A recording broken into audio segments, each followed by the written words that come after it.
Hello, Gary. Hello, Guy. Guy, world music. What does world music mean? I mean, it's such a catch-all, isn't it? I mean, it seems almost unfair just to label everything that's outside of Western rock and roll world music. I agree. It's like best foreign film. It's a ridiculous thing. But it was kind of invented after Wehrmacht because there was a big thing. I used to listen to quite a lot of African music and various other music, but there just wasn't an umbrella term. And you're right, it is a terrible generalisation. But I would say our guest this week does sort of encompass world music in that he does bring in stuff from everywhere. He does, but it's a sort of folk music in that sense, isn't it? Really, that's the genre, really, because it's like, he's brought in, Celtic music from Afro-Celt sound system, and he's worked obviously with Mumford and Sons, with Brian Eno, and Cuban music. That's sort of Cuban music. Well, he's got something which would be nice to talk about, which I'm very much in agreement with, which is how the roots of sort of so much of all that music comes from Africa, which he clearly does. Well, of course, the blues does. The blues. So there's actually a thing on one of there's a traditional song that he played, which is on the second album from the Passion of Christ soundtrack that Peter Gabriel put together, and it's him doing a traditional song, and it's literally the blues. So he's an extraordinary artist. What a voice! I've really enjoyed discovering his voice. Really beautiful, beautiful voice. Of course, the voice of Wakanda. Of course, it is now. Black Panther and Wakanda Forever. And there's a lot that I feel like I'm going to learn out of this episode, which I'm really looking forward to. Also, fantastic. Actually, I want to talk about the solar irrigation project. I mean, this boy gets stuff done. Is this because of your new house? Yes. Yes, the irrigation is terrible. We get a lot of sun, obviously, being in the south of England. But we haven't even said who it is. Baaba Maal. Let's get him on. Welcome to the Rockonteurs. Okay, guys, I'm ready. Well, it's a big tune for sure. I actually wrote that originally for Tina Turner. Of course, I had gone and found Joni Mitchell down in Florida and brought her back. I've listened to a few of them and they've been really good, man. I'm sitting in the back of the car coming into London. They're brilliant. Thank you guys for still being around, still making music, still being into it, and doing this podcast. It's fabulous. Well, I get the feeling that us three should go for a pint. That's what I think. I'm in a band now.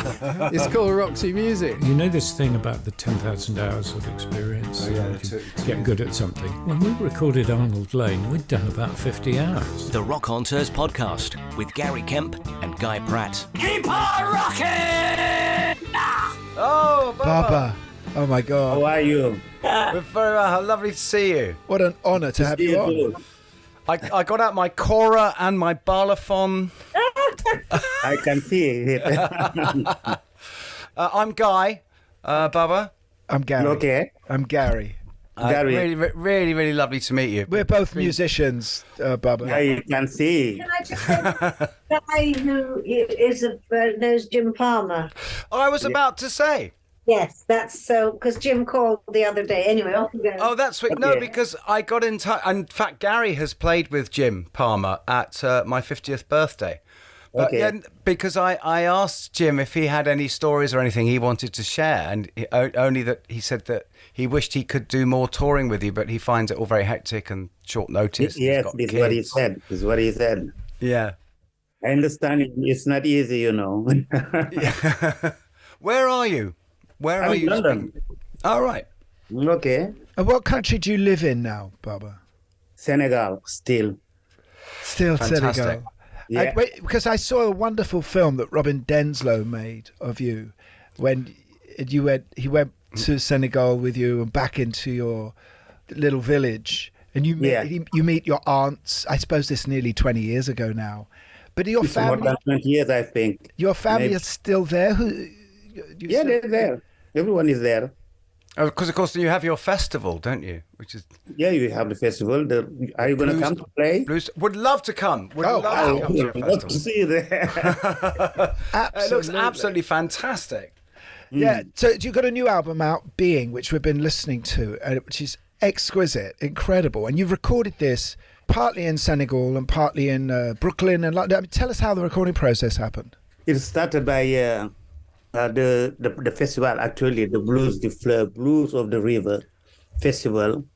Johan came down there and we used my living room upstairs. We started to set up and to invite musicians to start some little things with no idea that it was going to be an album. Just we wanted to write some songs.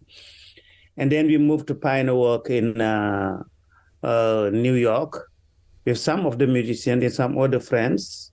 I like to play music with friends, and we started to, Johan started to play some of the chords that he have or melodies, and we start to jam on the top of that. This is Johan Karlberg, right? Your producer? Johan Hugo. Johan, sorry. From the very best, and little by little we start thinking it might be something that will end up to be an album, and it's different ways to make albums these days. So, and when we said definitely we're going to make an album, we start to do some more work in London, and then back to Senegal, and then back to London, and then do the final work. So when you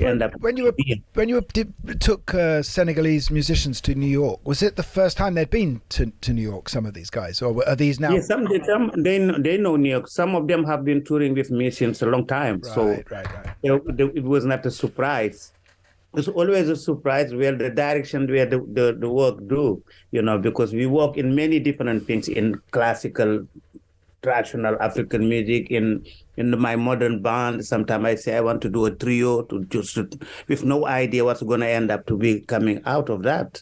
So it's always a surprise for them. But some of them also did live in New York, like Sheikh Ndoye, the Ngoni player. The Ngoni, he did a fantastic instruments. It's a bass instrument.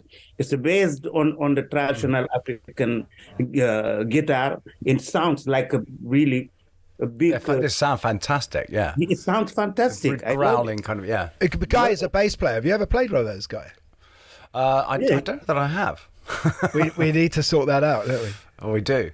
Yeah. When you say classical Senegalese music, is that written down? Has that ever been written?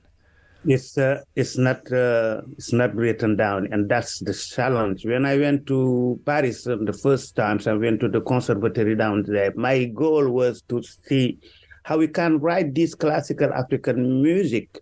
I know that Doudou Ndiaye Kumbaros, he's a big percussionist from Senegal. He passed away, but he tried with some Western musicians just to but it's just on the pattern of the percussions. They didn't push it forward.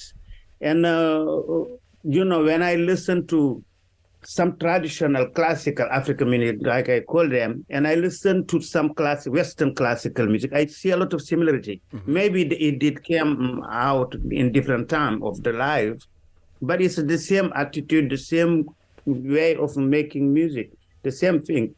The difference is in Africa, they do it, for example, they go from a line and would pass to some other line to another line. They do it just naturally.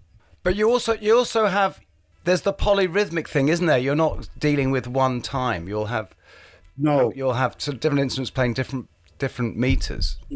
Yeah, very, very different. It's because where I come from, where we have most of these ethnic groups from West Africa, and every one of them have his own music, his own rhythms, his own melodies, his own way of maybe of playing music. Yeah, we also like the tuning, because this balafon, which I'd love to play just as a meditator. I can't really play it, but as a meditative Play a bit now. Can you hit it? Play it now. Let me see. Yeah. I want to hear it. It's like a xylophone, right? Is it kind of like a xylophone? Hang on. Where's my? Yeah, it's like xylophone. But and it's in Guinea it's more considered by a rhythmic instrument. Is it West? This is so embarrassing. I'm going to humiliate myself in front of Baaba Maal. Oh no! Please, I can't hear.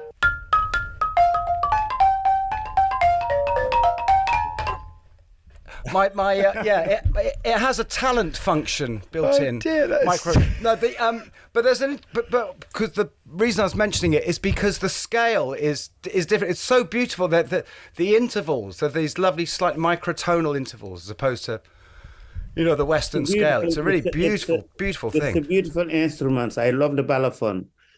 But you need to be a master to play a balafon. I know. Well, I know. That's why I really didn't want to play it, frankly, in front of you. But there's an interesting thing because I think this one comes from the Ivory Coast.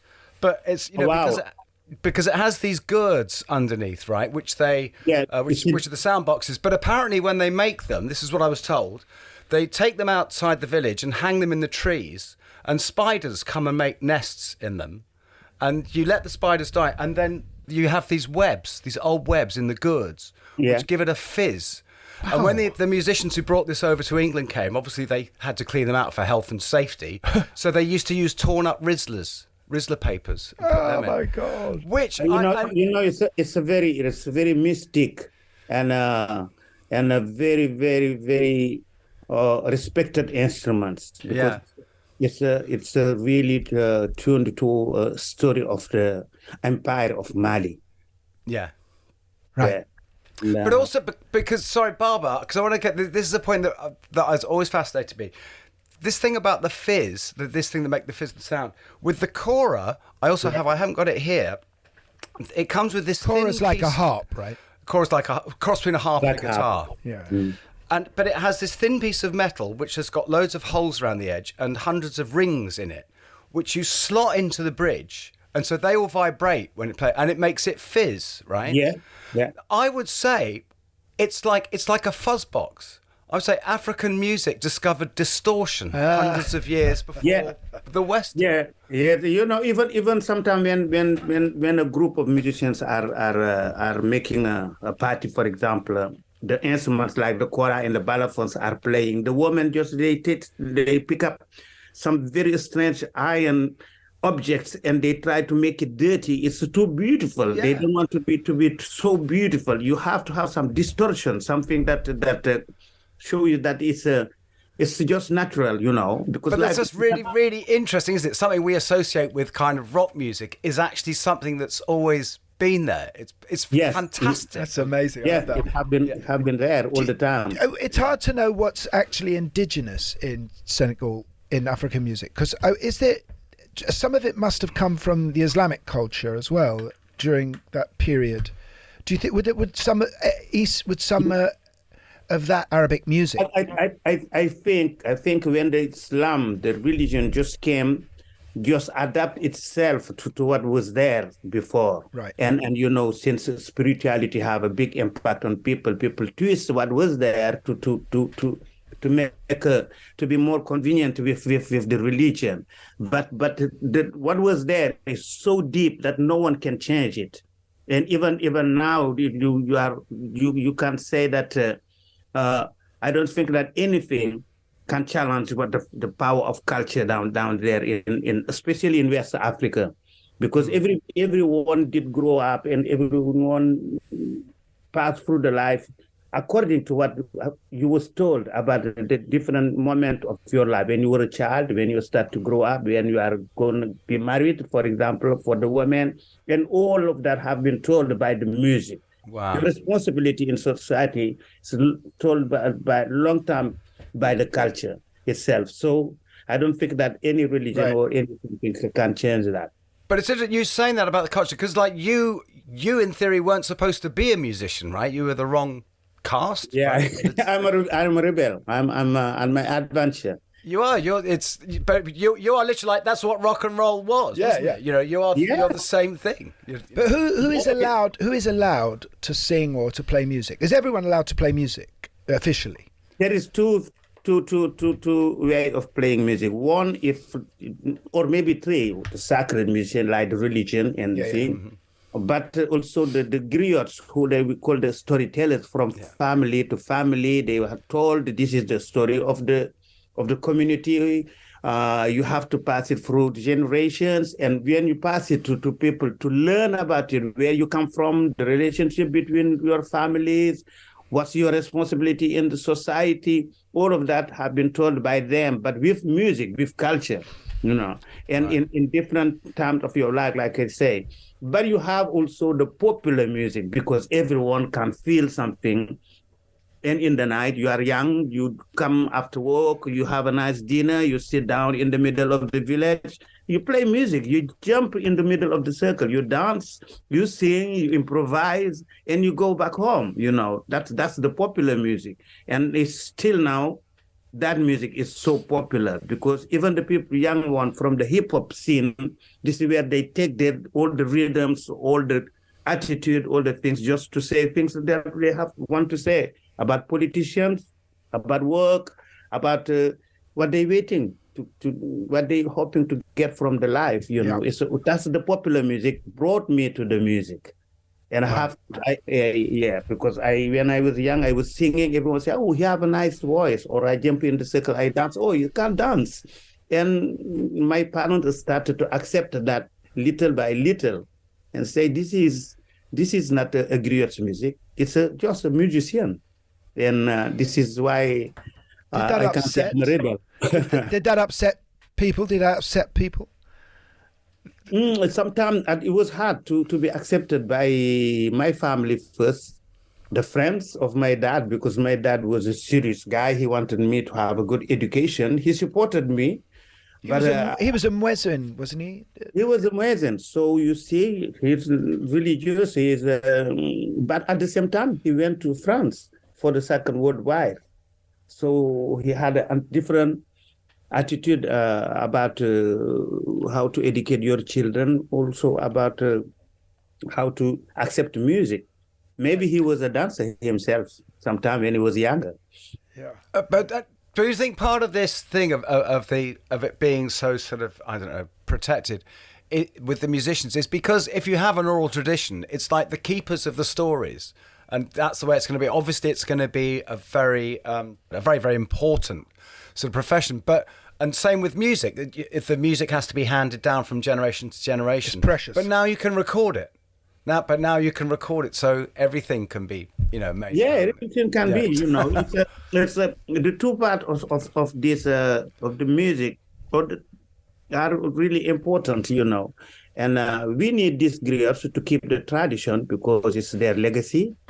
But we need also to have a very talented musicians who are much more free and can go away with the music, can travel, can meet some other musicians, went in a studio and write new things. Mm-hmm. So we all refer to the past, but at the same time we are really, really open. Like the first president of Senegal said, you have to be rooted in your deep African culture and music and everything that shows this your personality, and to be open like a baobab or a big baobab tree to the rest of the world. It was actually a lovely quote from Youssou N'Dour years ago. I remember when he said, "Modern music doesn't have roots; it has aerials." Yes. Yeah, but because you do need roots, obviously. Well, it's interesting, Baaba, whether or not you feel that your job has been to spread your culture and your music to the world, or whether you're just on a personal journey going out into the world and pulling things into you. It's a start by your personal journey. You are young. You want to go away from being held by the tradition. You want to do new things. Every young person want to challenge his community or his country and say, I want to bring something new. So, and by doing that, you have to go, you have to travel, you have to meet new friends, you have to discover the world, you have to listen to different things, taste different foods. But at the same time, when you arrive in a certain level, you represent a country, you represent a continent, and then the elements that show that this is your roots start to have place into the music you're writing. And maybe this is what's attracting some other people to you. So you make a space for them. For me, this is life. This is how it should be. The griots are fascinating to me. There's a beautiful bit in the Robin Denslow film when you drive to Mauritania and then everyone is so excited that you're there. But but there are these two griots, and they're like town criers. They're people who give the news, and they're singing in melody that Baaba Maal has arrived in the city and he's here for us. And it is like an old town crier, isn't it? That's not Baaba Maal, the musician. It's the Baaba Maal who have a name. Yes. To visit, and then later on, it doesn't matter if you have a name or not. It's your performance. People are coming to see, especially the young ones. They're coming to see a musician. They're coming to have a good time. They're coming to listen to and to discover what news are you bringing to them, but through the music. And I love this journey that I did with Robin Denslow. I love it so much. It was very relaxed. It was natural. It was very generous from people that we saw all along the journey. Yeah, but because I'm thinking that your people, the Fulani people, right, are described as being semi-nomadic, right, which I would say, or nomadic. Just nomadic. Okay, well, I like the idea of semi-nomadic, which is you travel, you wander, you go everywhere, but then you come home. Yeah, it's like a bird. It's all nomadic people. You love to travel. You can't stay in one place. You have to go. You want to go. You need to go. And you meet people, but you always come back on the starting point just to see your people, because this is where you started dreaming to be going, dreaming to do what you are doing. And I know it's since centuries or thousands of years, nomadic people was traveling from west to east in the Sahel region. This is why the Polandese people, you see them in more than 18 countries in Africa.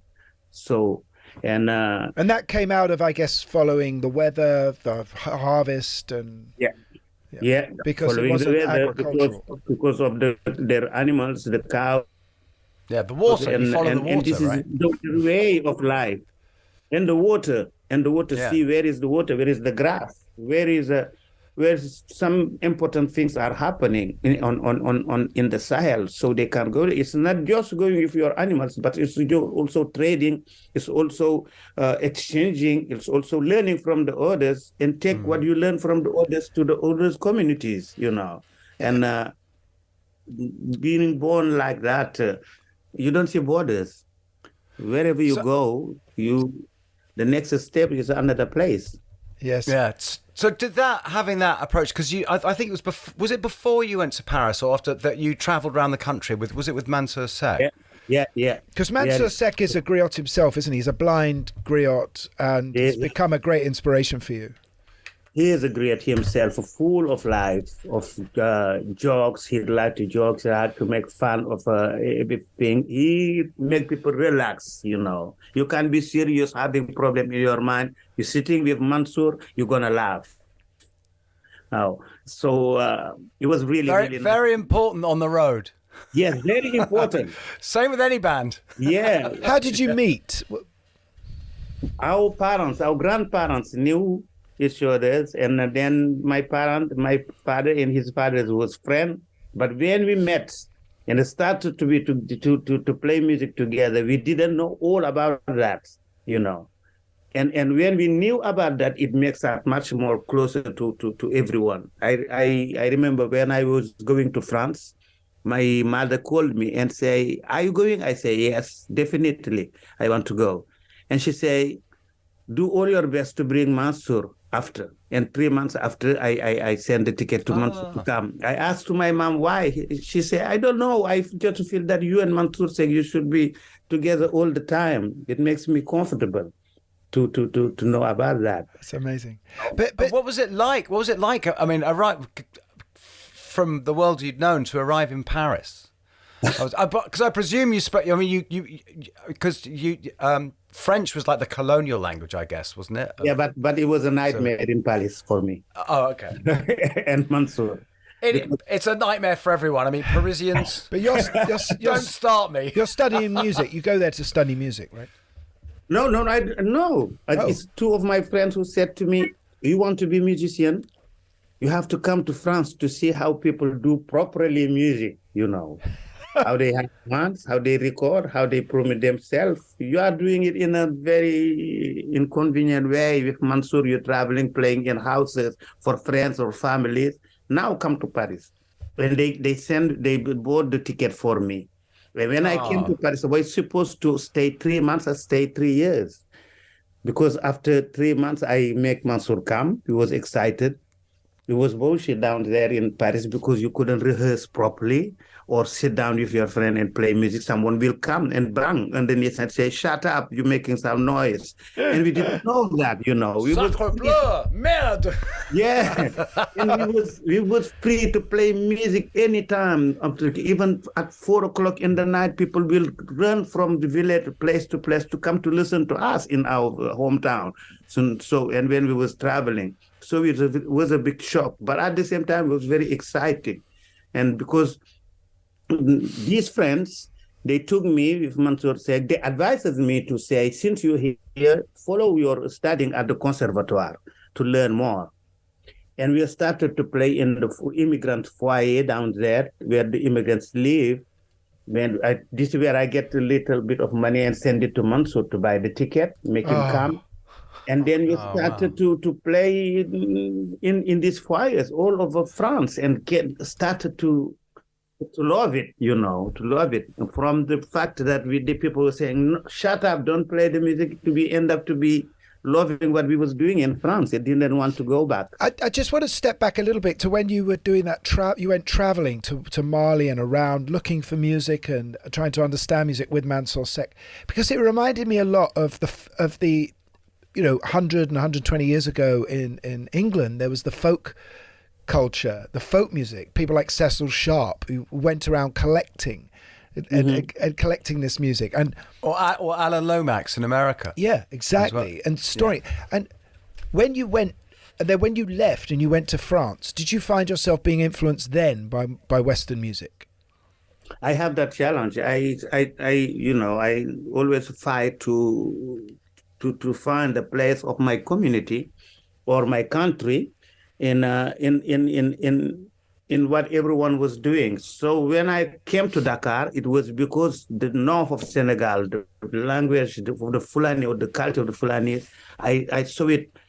They didn't get their place down there. So I went to this big ballet of 70 people, and then me and Mansour Seck, we said, no, we're doing music, just music, not dancing, not theater, not nothing. Because the north of Senegal need to have its music down there. And then when I came to Paris, I say, no, they know about African music, but I need to play my role on to push more about African music. And this is where whatever we learn from the tradition, the classical music, start to get the shape in our writing songs and things. This is just what could be really different from what we saw down there, because I discovered Mutabaruka, for example, down there from Jamaica. I did Linton Kwesi Johnson. Yeah, you did a show. That's right. You did something with Linton Kwesi Johnson, didn't you? No. I just said there was a festival organized by students, African students, and they brought all these musicians. I was there and I came. I played my own show, but they was part of the All right. Okay, so it wasn't collaborative. Festival. It's the first time I saw them. And I say, oh, wow, this is good. This is good to know, to see and to know and to see how they move into the business. And it can start to give me ideas when I go back how to put on my band. And how much did blues and reggae influence you? And when did you become aware of that? Were you aware of that kind of style of music while you were in Africa, or was that when you moved? Yeah, blues particularly. And because you have someone, Ali Fakoture, who's really gone into the blues. The blues, yes, yeah, and we were so proud to see that Ali Farka, what he was playing. When we go back to listen to John Lee Hooker, for example, there is a lot of similarities. Yes, when you start to say why. So much, yeah. Yeah, this is so similar, and you start to say wow. And reggae music is, when I went to Paris, I start to see these people. Mutabaruka, and then I discovered Bob Marley's album when he was traveling all over Europe, and his European tour, that green vinyl, green cover of the vinyl. I forgot what that album was called. Was that the Exodus? No, it's not Exodus. It's like a tour. I can't remember. Oh, the live album. Yes. Yeah. I was the first time when I became aware of. I mean, it's different African music, but of like high life and Afrobeat was what amazed me. Not amazed me was how the sound palette, the actual sounds, are so similar to reggae. Yeah. Apart from it's much more about the guitar dancing around. The sound. But all the same. But the actual palette is they could be cut in the same studio with the same. Yeah. That open your curiosity. You say how people are playing music different in the different places. Come from different places, and why is it so similar? Why is it? And the attitude also, the attitude to music also. When you push your curiosity, you say how it has happened. I really liked what you did with Simon Emerson and the Afro-Celt sound system and that. Yeah. Bringing in Irish folk music into the mix as well. I think it was in the Firing in Futa. What was the album? Firing in Futa, yes. Weren't you part of the formation of the Afro-Celt sound system? I don't know. When I first came to London, to perform here in London, and I was buying a lot of cassettes. I love to buy music, to go to the shop and to buy music. Now, at that time, it was cassette, and there was a lot of different cassette. And what shop? Was there a shop particularly you went to? I can't remember what shop, but it's everywhere. When I see a shop, I just go there. With my musicians, some of our musicians love that also. We have a big collection of music all around the world. But the Celtic sound, the Celtic way of music, the melodies of the Celtic music, that should remind me of the Fulanese people, the violence. Wow. It's all of that, and I love the harmonies that came out of that. And when Simon Emerson I said to Simon, I think there is a connection between Celtic music and African music in general, but with Fulanese music also. And when I put some of these cassettes, I listen to each song of it. I see my place inside. I can't sing in Fulani on the top of that, If they take off the voice, I can't sing it. So well, they have the Boran drum, which is in a way it's very like a talking drum, because I worked with Donal Lunny. I did a solo album with Donal, who plays the most incredible Boran, and he played on one of my tracks, and if you solo it, you can hear him go G, C, you could hear him play, the notes that I'm playing. And in the same way with a talking drum can do that too. Also, Davy Spillane is on there as well. Davy Spillane, who played on my record too, and I absolutely love it. The uilleann pipes are just an incredible sound. But I suppose Simon Emerson, we've got a lot to thank that guy for what he did there.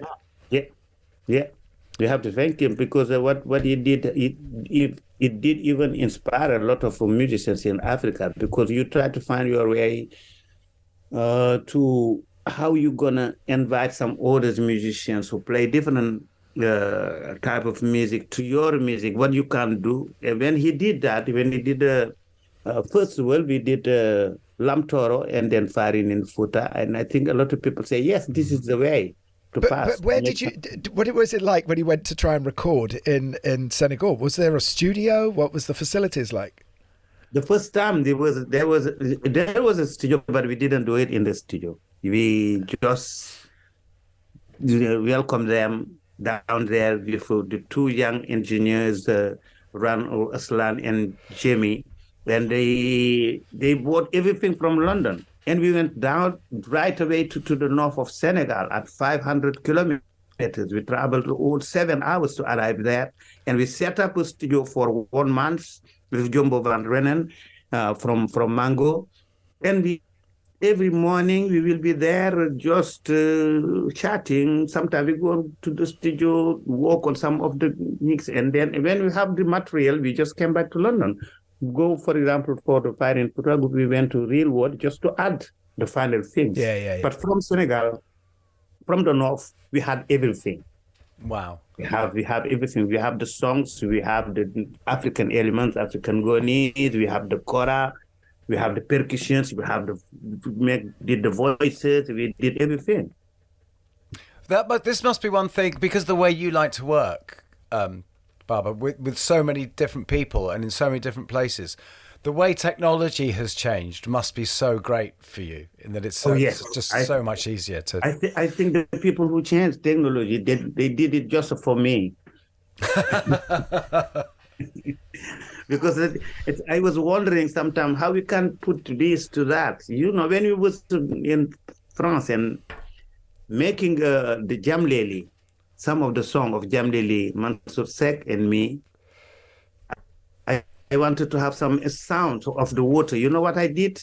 I put a microphone and make a very big basin, took another small things, put the water on down it, and try to drop it little by little to have the sound of the water. And when my people in Senegal, they did listen to the beginning of that song, Lodo, they thought maybe I recorded it in front of the river, you know. Oh. And then later on to the technology, electronics, it just give me a way to add all this that I wanted to put in the music. Yeah, you mentioned Real World and coming over and recording there. And I guess Peter Gabriel we have to thank Peter Gabriel a lot for what he's done for exposing music to us.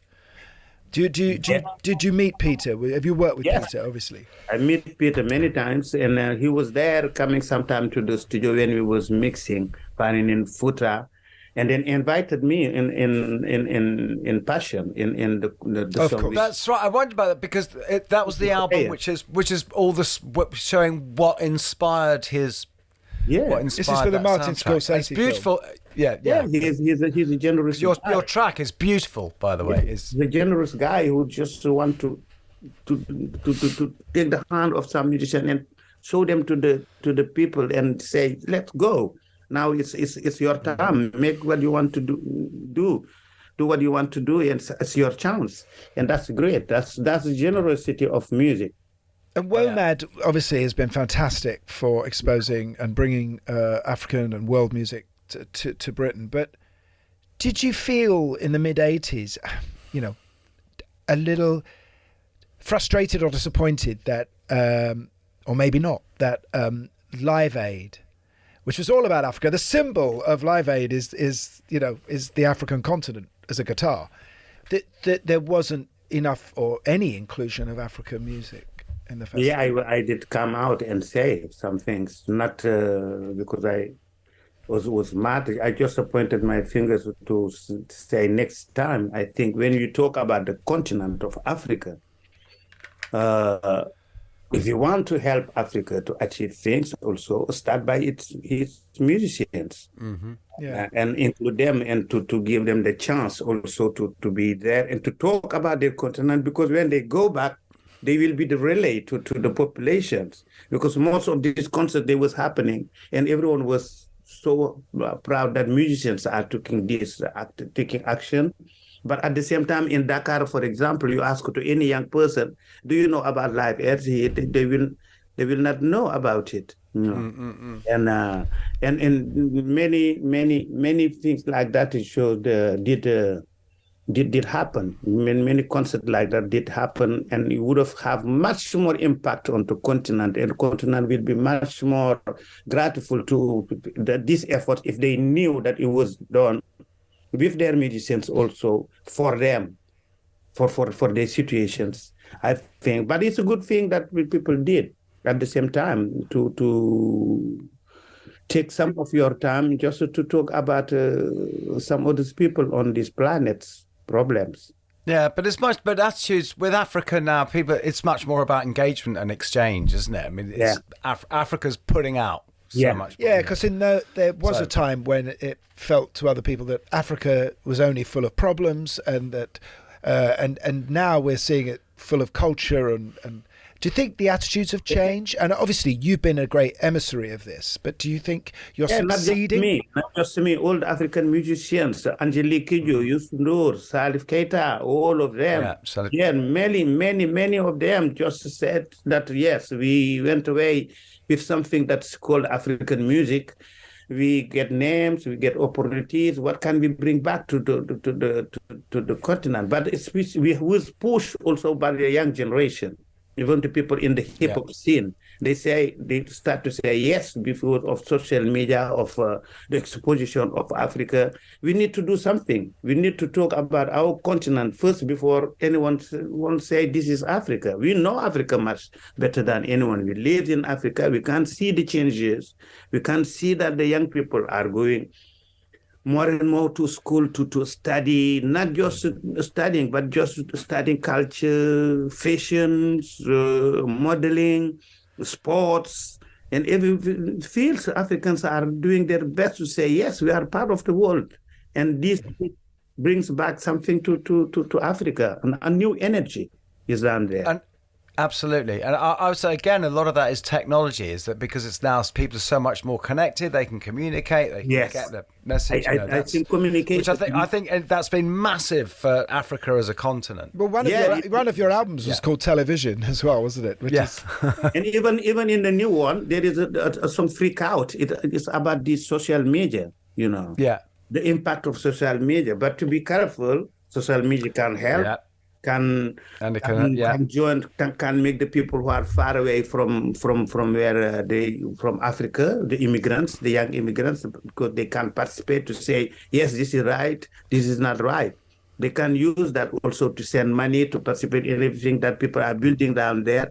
But to be careful also of what we're putting on the social media, because the social organization of Africa, the families, it's not like the West. You can put something, it can destroy the family. It can destroy this harmony between the generations, And it's every continent or every place have its own reality. I love that you sang for Senegal at the World Cup in 2002. Yes. When you actually played France. And you beat them. And you beat them.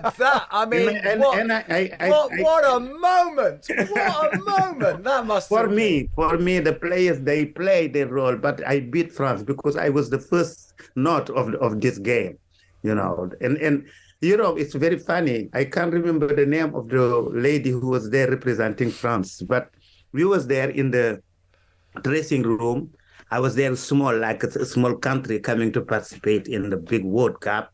She was there proud because France had the cup itself, so it was the first game. Yeah, it was. She was training all day down there, and I can hear her voice. Yeah, the training her voice and things. I was there sitting down and saying, and then we end up getting the ball into their place. And I didn't see her after. I was wondering how does she feel. She done a runner. Fancy a drink. but did the players come to you afterwards and say, Baaba, you inspired us? I went to see them because most of them didn't see me in good. They know the name, they know the music, but they're very young. And I guess 90% of them that was the first time they saw me standing up and singing in front of them. I can see that they turned their head to me just to say, "Oh wow, this is Baaba Maal," and I was relieved after the goal. I bet, because that wasn't going to happen. And I love that you said that you're the man that beat France. I mean, it's such an honour for us to be talking to the man who beat France. Well, with our centuries of war. Yeah, exactly. Right. Exactly. But we're English, you know what I mean? Stuff means. We should mention Eno, Brian Eno, because we were talking about, I was going to. Yes. Go on, Guy. Because Guy. No. But I feel like because you're a West Londoner guy and Notting Hill Gate, this is all your thing, really, isn't it? Yeah. And Brian, maybe it's not far from here. Yeah. Oh, you're in West London now? Okay. Yeah. We just wondered what your collaboration was, because I can't find it. He was on one of your albums? Yes, it was in Nomad Soul. And I think when we say Brian Eno, we should not forget about Harry B. Yeah, because we just went, three of us in the studio from 10 o'clock before 12 o'clock. We had this song, Lam Lam. And I always mention it like it's three mad guys in their way of doing music. They come together and bring their madness. Something exceptional always come out. Because I come from Harry B is a very. But he's a DJ, isn't he? He's a DJ, and Brian Eno is a really good composer and have very nice ideas. We and just a guru. So the three of us in this room end up to be that great thing that we have Lam Lam.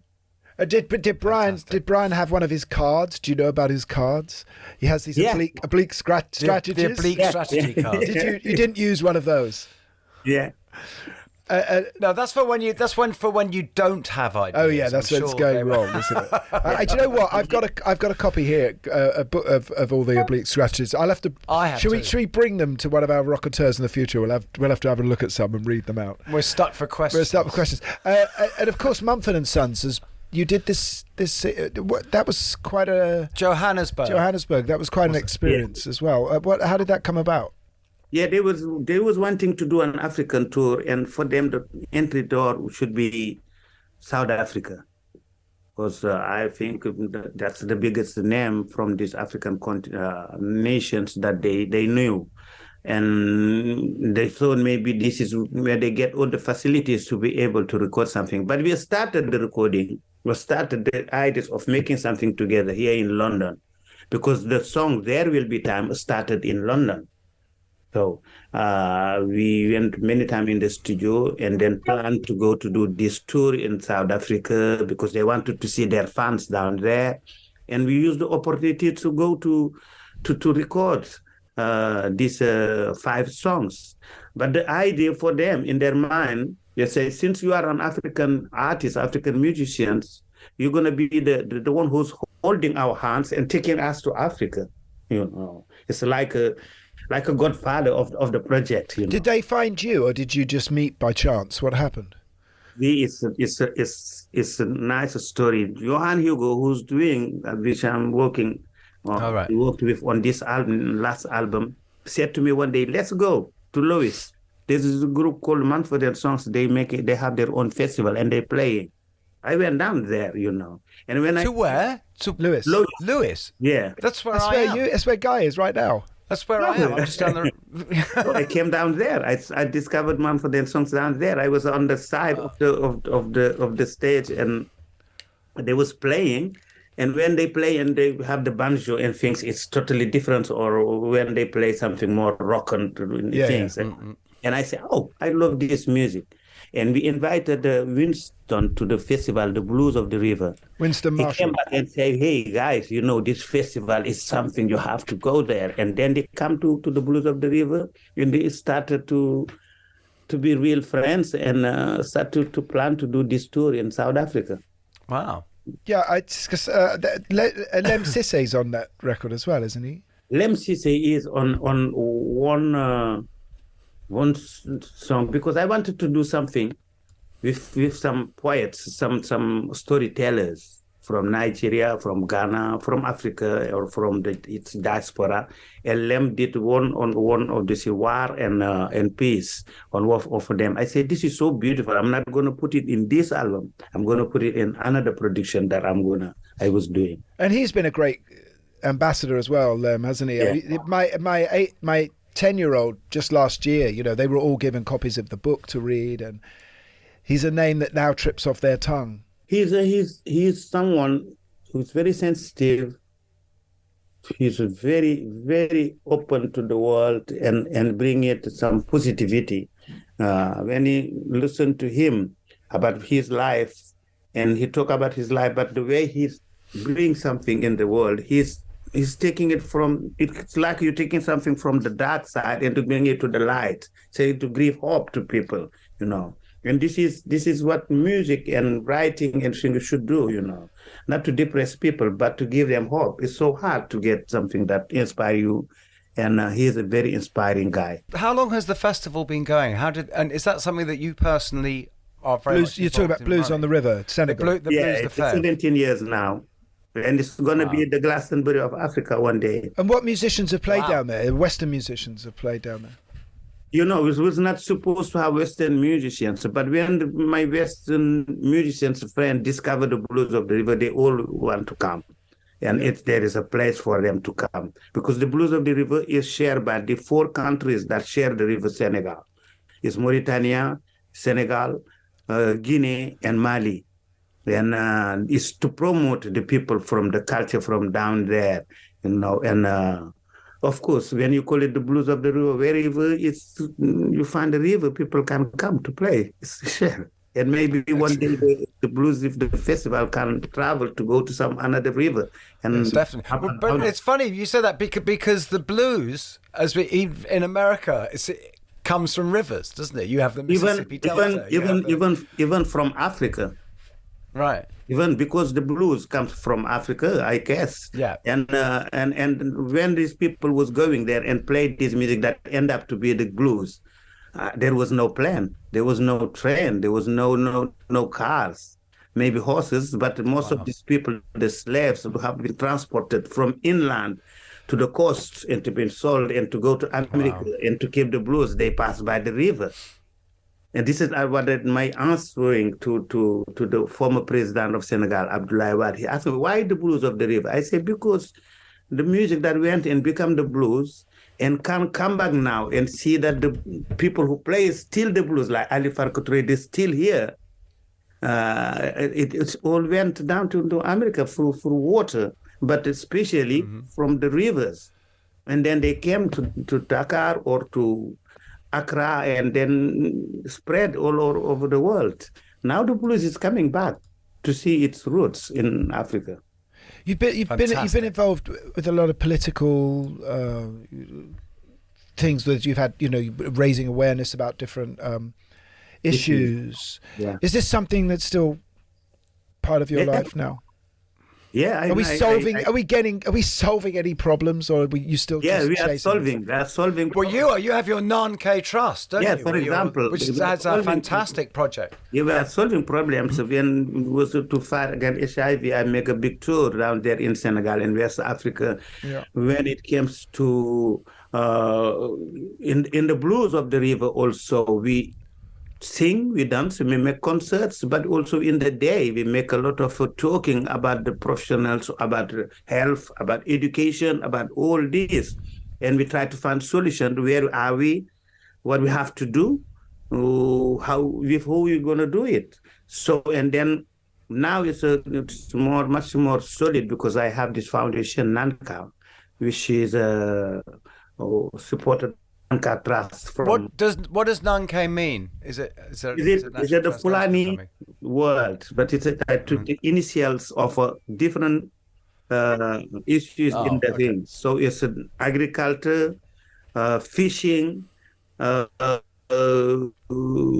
cattling, and all through culture and access to technology. When you took the initials of these words in Fulani, it gives you Nanka. And it's a good word. And when you Nanka itself, it means listen to this. Listen to this. Yeah. And also when people ask me, like I'm telling you now, I say it's a Fulani word. Fulani is an international language. Do you always sing in Fulani? Have you only ever sung in Fulani? Yeah, in Wolof, also in Mandinka. How many languages do you speak, Baba? 5. But you've never been pressured to think, I've got to sing in English. Have record companies said, this is what you got to do, or French? Or French.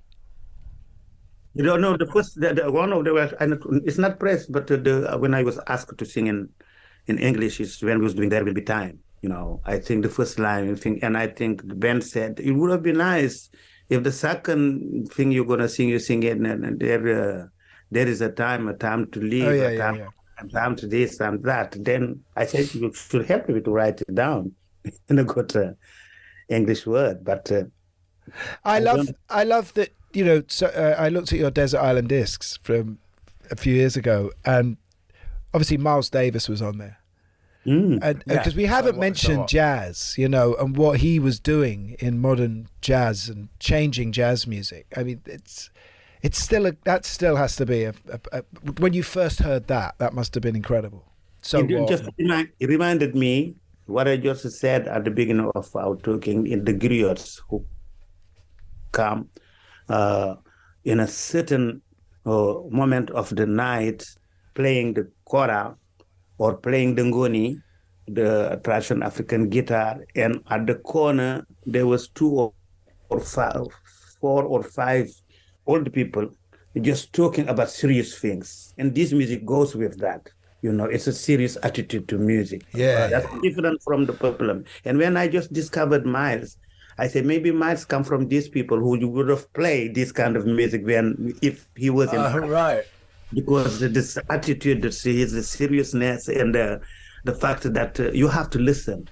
But actually, I wanted to ask you about that, how that your arrangements work in your Senegalese music. In that, you know, if we take the jazz that Miles was doing, it normally starts with a riff and a melody, and then it's free-form improvisation, and then it's that return at the end, which is very satisfying. How is the structure of your songs? You know, like English pop music, you know, British pop, Western pop music is always, you know, verse, bridge, chorus.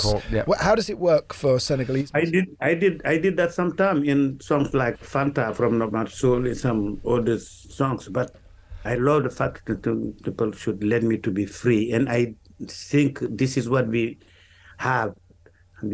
In this last album, for example, the last song of it was the Casamance Night.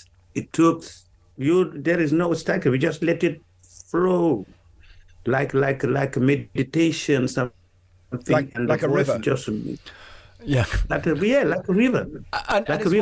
Is that what the music that the griots played would be like? Would it just be? Some of them because it's about storytelling, isn't it? So I guess would be like it's not more about storytelling. It's about you have been touched by this melody or this rhythm, and you want to say something about this or that, and you take your time to say it. Take all the time to say it, not to stretch it in a small thing. You have you are liberated. To sing till you know that the message you wanted to deliver is down there. It depends. It can be.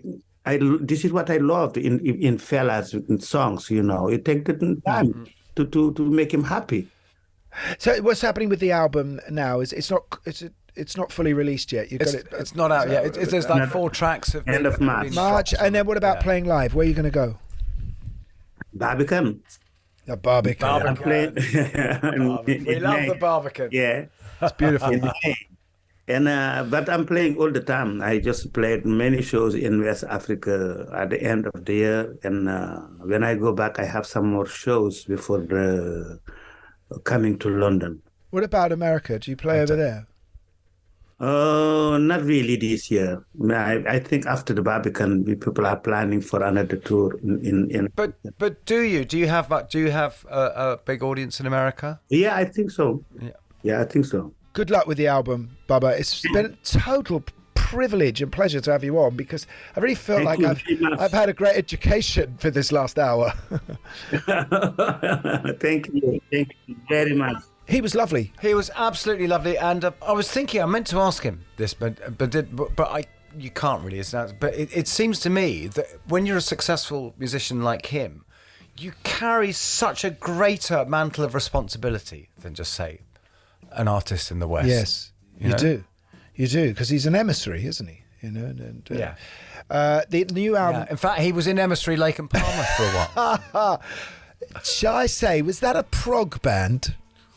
That shoehorned it in. That's a word we haven't had for a while. We need to get some more. We haven't actually. No. And take a listen to Being, which is Baaba's new album, and listen to anything. Just go back and listen to Baaba Maal, because I've got it. It's just been. I actually feel very serene from just having been listening to him for the last day. You mean you're not shouting and ranting?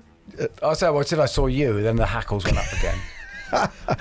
All right, well, so we had Ian producing us today, and yes, thank you, Gimme Ian. Sugar. Thank you, and we will be back. I'm saying next week every time now because I'm never quite sure when we're not going to have a week when we're not doing it. But so we'll be back. We'll be back. Thanks awfully. Thanks awfully. It's good night from me. And good night from them. Rockonteurs is produced by Gimme Sugar Productions for Warner Music Group UK.